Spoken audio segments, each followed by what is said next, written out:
অসমে প্ৰথমবাৰৰ বাবে ৰাষ্ট্ৰীয় ক্ৰীড়াৰ ফুটবলৰ স্বৰ্ণ পদক লাভ কৰে কোন ৰাজ্যৰ দলক হৰুৱাই?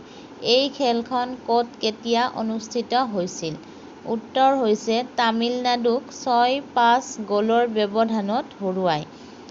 এই খেলখন ৩৩তম ৰাষ্ট্ৰীয় ক্ৰীড়া নেহৰু ষ্টেডিয়াম গুৱাহাটীত ১৭ ফেব্ৰুৱাৰী ২০০৭ত অনুষ্ঠিত হৈছিল। অসমত ২০০৭ চনত অনুষ্ঠিত হোৱা ৩৩তম ৰাষ্ট্ৰীয় ক্ৰীড়াত ভাৰতৰ কোন দলে সৰ্বাধিক সোণৰ পদক লাভ কৰিছিল? উত্তৰ হৈছে চাৰ্ভিচেছ ৫৯টা। ভাৰতীয় দলক প্ৰতিনিধিত্ব কৰা অসমৰ একমাত্ৰ ফুটবল খেলুৱৈগৰাকী কোন আছিল?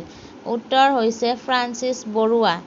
ভাৰতৰ ৩৩তম ৰাষ্ট্ৰীয় খেলখন ক'ত অনুষ্ঠিত হৈছিল? উত্তৰ হৈছে অসমত ২০০৭ চনত।